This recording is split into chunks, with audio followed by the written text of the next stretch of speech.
Hi and welcome to Strip Panel Naked. I'm Hass and I'm going to show you some of the cool stuff lurking in the pages of some of the best comics. So let's talk about Jim Steranko. Steranko did 3 issues of Captain America that covered his apparent death at the hands of Madame Hydra, which were issues 110, 111 and 113.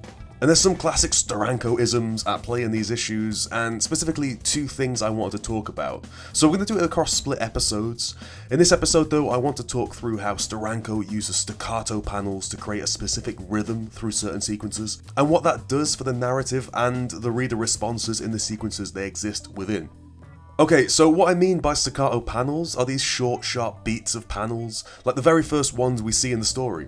There's a clear gutter between them, they exist individually, but each contains a single small movement. Each of the panels typically don't serve to tell you something brand new, but rather they progress ever so slightly a movement through the scene. So for the first example, we've got Steve Rogers, Captain America himself, walking through the night. And the story takes place after Bucky has died, to give a bit of context, so Steve is alone and he's beating himself up about it. Steranko wants the slow build to reveal through the page, which is really well constructed as a whole. There's almost no real detail in the first 4 panels that changes. It's just the size of Rogers as he gets closer to the reader, but he's still just a silhouette. It's only in that final 5th panel that the reveal takes place and we can see the figure. So what is the point of those preceding panels? We learn little between panels 1 to 2, 2 to 3, 3 to 4, and in fact if we just took those panels out and placed panel 1 and panel 5 next to each other, you still get the same effect of the character reveal from the darkness into the light, right? So what do those other panels do? Well, to me they give us short, sharp beats of information, especially when combined with the text above by Lee. But again, if we try placing panel 1 and 5 next to each other and include the text this time, you can still see the narrative, slowly, falteringly he walks through the night, and now he stands before us, this man, Steve Rogers. Still works. When we extend the sequence, Steranko gives Lee the room to give each panel its own piece of the narrative. By doing this and adding that level of text to each panel, it starts to elongate this sequence. It makes each panel last longer as you read the text, which means the sequence of 5 small panels takes a long time to read. And by doing that, they build drama for the transition into the other image of this page, small Steve Rogers with his other identity looming large over his shoulder. By creating these rhythmic beats and taking the time to build this one sequence, it establishes a really lovely juxtaposition against the much larger single image of Captain America behind Steve Rogers. And that image now has much more impact because the pacing jolts and shifts to this one powerful image. When I showed you how we can compress that first sequence into 2 panels, it lowers the effect when you see this image next, because the pacing feels more constant, kind of like a da-da-doom. Instead, now, we've got da-da-da-da-da-doom. Those extra 3 beats mean the 4th beat becomes different, because the image substantially changes with Steve Rogers in the light.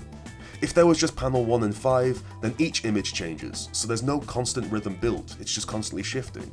Those 4 similar panels have a certain bounce, a certain similarity that gets slightly disrupted at the end, and then disrupted dramatically by the final large panel after that.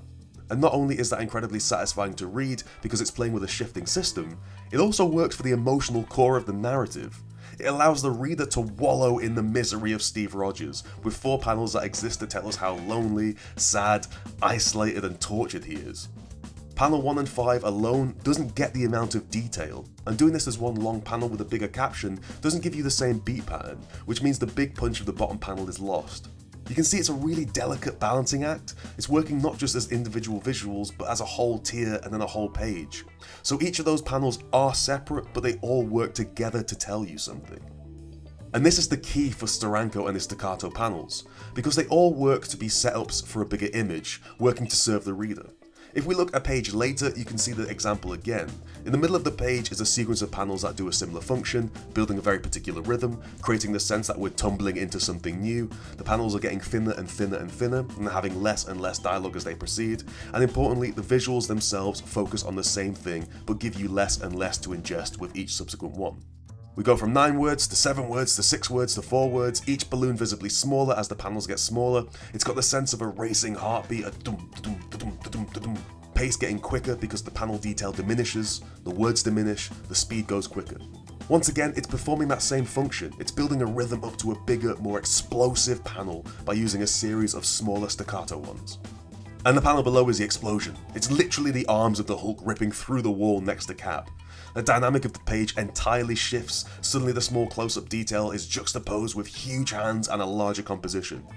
And it works because of the build-up. It feels extra dynamic because Steranko forced you through the more laboured centre tier. It's also a repeat of the first sequence in that Steranko is playing with scale, because here the camera zooms in to dramatically pull back and reveal the final scene. In the first example, Cap gets closer to the camera before it pulls back to reveal the larger Captain America poster.